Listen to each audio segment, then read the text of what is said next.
नमस्ते दोस्तों, जय हिंद। तो मेरा नाम है धनराज चौधरी। दोस्तों हुआ ये कि आपको पता है कि 2 दिन से इजराइल और जो फिलिस्तीन है उनके बीच में लड़ाई चल रही है और जो गाजा पट्टी है वहाँ पर बहुत भयंकर युद्ध चल रहा है और कम से कम 2000 व्यक्तियों की मारे जाने की आशंका है दोनों तरफ से। और लेकिन इसका जो फेलियर है वो मोसाद को माना जाता है, क्योंकि मोसाद ने पता नहीं लगाया कि ये हुआ कैसे। तो देखते हैं दोस्तों, इजराइल और फिलिस्तीन के बीच अब तक 2000 लोग मारे जा चुके हैं, आप सभी को पता है। क्योंकि जो गाजा पट्टी है वहाँ से कंटिन्यू फायर आ रहा है, कंटिन्यू वहाँ से रॉकेट दागे जा रहे हैं और यहाँ से जो आईडीएफ है, जो इजराइल डिफेंस फोर्सेज हैं, उन्होंने भी रिटालिएट किया है, उन्होंने भी फायर खोला है। तो ये इजराइल के लिए एक काला दिन है, क्योंकि जो वहाँ के प्रधानमंत्री ने कहा है कि जो हमारे काले दिनों में से एक गिना जाएगा, क्योंकि इजराइल को इस युद्ध के बारे में, इस हमले के बारे में भनक तक नहीं थी। और जो वहाँ आतंकी संगठन है वहाँ का, उसने लगातार वहाँ पर इक्विपमेंट इकट्ठा किए, इसका मोसाद पता नहीं लगा पाए। तो वहाँ पर अब वो लगातार फायर कर रहा है और दोनों बीच में। तो दोस्तों इसमें ये हुआ इसलिए क्योंकि जो इंटेलिजेंस एजेंसी होती है किसी भी देश की, उसका काम होता है देश के बाहर अपने देश के अंदर सुरक्षा के लिए खुफिया जानकारी इकट्ठा करना। जैसे कि भारत में रो है, आपको पता है, और MI6 अमेरिका में भी है, वैसे ही सेंट्रल एजेंसी CIA। तो जैसे यहाँ पर मोसाद है, तो मोसाद का जो इंटेलिजेंस फेलियर है वो ये माना जाता है कि मोसाद ने समय रहते ये पता नहीं लगाया कि वास्तव में जो सीरिया में, जो गाजा पट्टी के आसपास हो क्या रहा है, वहाँ पर जो आतंकी संगठन है उनकी जो गतिविधि है उनका पता मोसाद नहीं लगा पाए। तो ये एक बड़ा इंटेलिजेंस फेलियर। वैसे मोसाद एक अच्छी वर्ल्ड की क्लासिक एजेंसी मानी जाती है, परंतु ये हो गया तो इसका खामियाजा इजराइल को भुगतना पड़ रहा है, क्योंकि जो वहाँ का जो सॉलिड डिफेंस सिस्टम है उसको भी उन रॉकेटों ने भेज दिया है। वहाँ पर कम से कम भी नहीं तो 5000 रॉकेट दागे जाने की पुष्टि की है उधर से। और यहाँ पर जब पार्टी चल रही थी तो उस पार्टी में कम से कम भी नहीं तो इजराइल के 250 से ऊपर व्यक्ति मारे जाने की आशंका है। तो नेतन्याहू ने कह दिया इजराइल के जो भी दुश्मन हैं उनको मिट्टी में मिला कर रहेंगे। परंतु देखते हैं देश को, दुनिया पर इसका क्या असर पड़ता है, क्योंकि अगर ये जंग चलती है आगे तक, और जैसे कि आपको पता है यूक्रेन और रूस की जंग भी चल रही है, तो ये दुनिया दो जंग दुनिया के ऊपर थोप दी जाएगी, जो कि दुनिया को बहुत ही महंगी पड़ सकती है। क्योंकि जो एक इकोसिस्टम होता है दोस्तों, चेन होती है, वो एक दूसरे देशों की जुड़ी हुई होती है। भारत कुछ चीज इंपोर्ट करता है तो कुछ चीज एक्सपोर्ट करता है, तो इसलिए एक सप्लाई चेन है जो वर्ल्ड की इस वक्त जुड़ी हुई है। अगर किसी भी देश पर या किसी भी पर्टिकुलर जगह युद्ध या कुछ अशांति या अस्थिरता होती है तो उसका खामियाजा पूरे विश्व को भुगतना पड़ता है।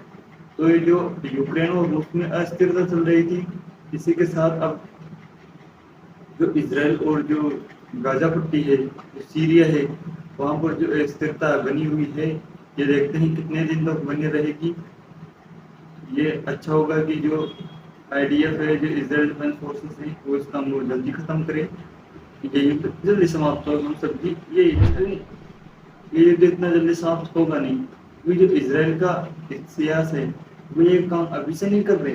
जो इजराइल और सीरिया का जो टकराव है बहुत पुराना है, ये 1948 से लगभग जो अभी तक तकरार बनी हुई है, और वह आतंकी संगठन लगातार इनके बीच में मुठभेड़ होती रहती है। परंतु आतंकी संगठन ने ये गलत कर दिया है, क्योंकि जो अब IDF है वो बख्शिश नहीं करेगी। IDF बहुत खून खराबा करेगी, इतना खून खराबा करेगी कि हम सोच नहीं सकते। वहाँ पर कई इनोसेंट लोग मारे जाएंगे, कई बच्चे मारे जा सकते हैं, क्योंकि जो IDF है जो गाजा पट्टी पर एयर स्ट्राइक करेगी, मिसाइल ड्रोन स्ट्राइक करेगी, उसमें अब मिसाइल तो ये देख के तो नहीं फटेगा भाई, यहाँ बच्चा या बूढ़ा सीधा फटेगा घूम, तो इससे बहुत नुकसान होगा, दोनों को नुकसान होगा। यही नहीं कि इजराइल को नुकसान नहीं होगा, क्योंकि वहाँ से रिटेलिएशन होगा, यहाँ से रिटेलिएशन होगा। तो दोस्तों इसमें बहुत दुख की बात है कि ये घटना घटित हुई। तो इसमें विश्व की कुछ प्रतिक्रियाएं हैं जो हम आप तक शेयर करना चाहेंगे। इसमें अमेरिका ने कहा है कि हम इजराइल की सहायता के लिए आगे बढ़ेंगे, और ब्रिटेन ने भी कहा है कि जरूरत पड़ी तो हम इजराइल को इक्विपमेंट सहायता है, जो हथियार सहायता है, सैन्य सहायता है, वह हम प्रदान करेंगे। और ये खबर मिली है कि जो अमेरिका है उसने तो अपना जो सैन्य सहायता है वो इजराइल के लिए भेज दी है, और उसने अपने जो F-35 है, F-15 है, F-16 फाइटर जेट्स हैं, उनको तैयार रहने के लिए कहा है, उनको एकदम रेडी रहने के लिए कहा है। वैसे जो IDF है उन्होंने बहुत ही अच्छा काम कर रही है। IDF भी अपने कैप्चर को छुड़वाने के प्रयास कर रही है। IDF लगातार नए नए मिशन कर रही है, अपनी लगातार आगे बढ़ रही है, मोसाद अपना काम कर रही है। परंतु ये इंटेलिजेंस फेयर माना जाता है क्योंकि इतनी बड़ी जो काम चल रहा था, इतनी बड़ी योजना पर जो काम चल रहा था, उसका पता मोसाद को नहीं था क्या?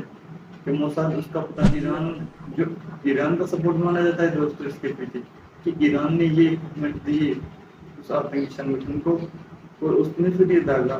तो क्या मोसाद को पता नहीं था कि ईरान क्या कर रहा है सीरिया में, ईरान गाजा पट्टी के आसपास क्या कर रहा है? तो ये मोसाद का फेलियर माना जाता है। लोग तो इसे नेतन्याहू की जो पॉलिसी है उसके खिलाफ भी मानते हैं। इजराइल में कुछ लोगों का कहना है कि नेतन्याहू की जो गाजा पट्टी की जो पॉलिसी थी उसके लिए उन्होंने जो रहम दिखाया था वहां पर, उसी का परिणाम है कि ये आज युद्ध हुआ और इस युद्ध में इजराइल के कई लोग मारे गए हैं। परंतु इजराइल डिफेंस फोर्सेस उनको बख्शिश नहीं करेगी और बहुत दोस्तों खून खराबा होगा। अगले दिनों ये देखने वाली बात होगी कि दोनों देश शांति प्रिय हो और एक खून खराबा रुके। तो दोस्तों इस युद्ध के बीच भारत की प्रतिक्रिया आई है कि भारत इजराइल के साथ है, भारत इजराइल के साथ खड़ा हुआ है, जो कि आतंकवादी संगठन है और उसके खिलाफ इजराइल को कड़े एक्शन लेने चाहिए। भारत ने ये कहा है कि ये भारत में 26/11 है उसकी तुलना में हुआ है, और ये जो भारत में आतंकवाद है उसकी तुलना भारत ने इससे की है। तो भारत का कहना है कि वह आतंकवादियों को कड़ा चुनौती दे, आतंकवादियों को नष्ट किया जाए और आतंकवादियों को कड़ी से कड़ी सजा दी जाए।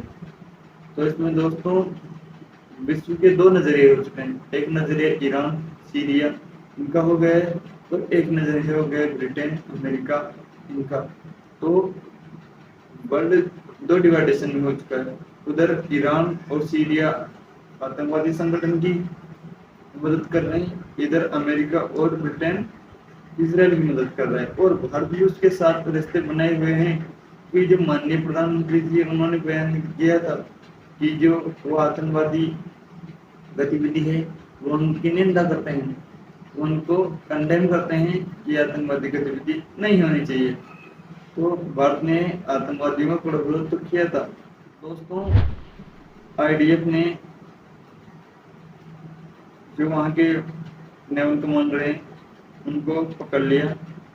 IDF का कहना है कि IDF ने जो आतंकवादी संगठन है उसके जो नेवल कमांडर है उसको पकड़ लिया है, उससे पूछताछ की जाएगी, उसको चाबी भरी जाएगी और चाबी भर के उससे पूछताछ करेगी IDF। तो IDF का ये एक बहुत सक्सेसफुल काम हुआ है कि उन्होंने जो उनके नेवल कमांडर है उनको पकड़ लिया है, और IDF आगे से आगे अपने क्षेत्र हैं उनको कैप्चर करने की कोशिश करेगी।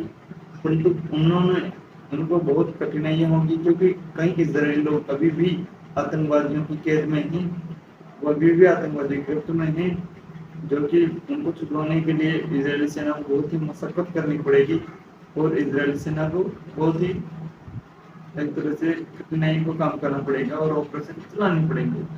क्योंकि जो देश है की सुरक्षा, उनके नागरिकों की सुरक्षा सुनिश्चित करना उनका पहला कर्तव्य है। इसलिए इजराइल अपने जो कैप्चर नागरिक हुए हैं, जो बंधक नागरिक हुए हैं, उन्हें छुड़वाने का प्रयास करेगी और वो लगातार जो गाजा के आसपास है, क्योंकि नेतन्याहू ने चेतावनी दी है कि वो अपने दुश्मनों को नहीं करेंगे और गाजा खाली करने के लिए उन्होंने कहा है। तो गाजा पट्टी पर लगातार हवाई हमले सुबह से चालू हो रखे हैं और कहीं घायल होने की संभावना बताई जा रही है। तो देखते हैं दोस्तों कि ये जो युद्ध है टले, जिससे कि विश्व शांति हो सके और आतंकवादी संगठनों का सफाई करना बहुत ही जरूरी है। ये भी बहुत अच्छी बात है कि जो इसराइल है उन्होंने रिटेलिएट किया और आतंकवादियों को कड़ी चुनौती पेश कर रही है। तो हम सभी मनोकामना करेंगे कि ये युद्ध जल्दी समाप्त हो। दोस्तों इसी के साथ धन्यवाद, मिलते हैं कल। जय हिंद, जय भारत, वंदे मातरम, जय